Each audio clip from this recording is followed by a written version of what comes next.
Kumusta ka, Sports Parker? Tuloy-tuloy yung hampasan sa 2024 Premier Volleyball League All-Filipino Conference.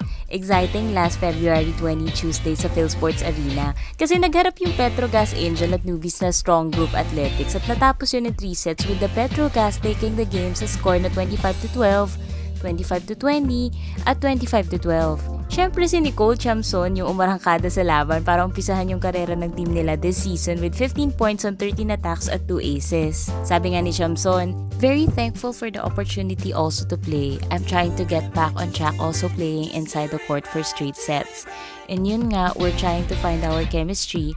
Also, it's our first game so maraming lapses pa, maraming errors and tomorrow, we're going back to training and we'll fix everything." 1 hour and 19 minutes lang kasi yung ginugol ng Petrogas para talunin yung SGA sa kanilang difficult PVL debut. Pero kahit na one-sided daw yung laban, hindi naman niya naging madali ayon sa bagong coach ng Angels na si Koji Chuzurabara. Samantala, yung Cherry Tigo rin ay nasweep yung debut ng Capital One Solar Spikers sa isang convincing na 3-set sweep. Masaklap man para sa ibang fans pero medyo tambak yung score with 25-6, 25-15 at 25-15 na talagang nagpakita nung solid naman na lakas ng crossovers na pinangunahan ni Ara Galang at Abby Maraño. Ngayon namang Thursday, February 22, tuloy pa rin yung action sa PhilOil Eco Oil Arena. So sa first game at 3 p.m., ang Galleries Tower High Risers ay second to the last sa ranking last season sa 2023 Premier Volleyball League Second All-Filipino Conference. Kaya maraming napapatanong, kaya nilang maka-rise to the top sa rankings ngayong season?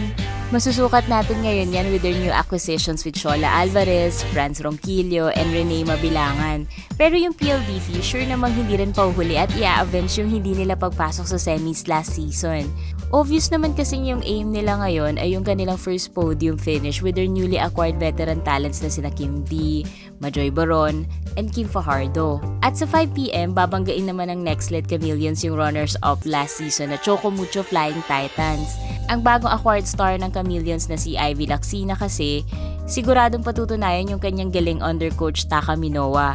Kaya ang tanong ngayon, kung makayanan kaya nilang higitan yung lakas ng stack team ng Choco Mucho na marami ring bagong acquisitions tulad ni na Mars Alba, Mian Mendres, and Bia General. Sabi naman mismo ng head coach ng Flying Titans na si Dante Alinsunurin, kahit na-loaded sila ng mga bagong talents, walang chemistry issues sa kanilang team.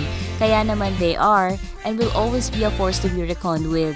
From first runner-ups na rank nila last season, championship crown na kaya yung kaya nila this time? Umpisa pa lang no, pero sobrang exciting na yung mga laban para sa mga Spike fans. Kayo ba? Sinong one of this PVL season ng mga Sports Parkers? I-comment nyo na yan and don't forget to follow, like, and subscribe for more updates!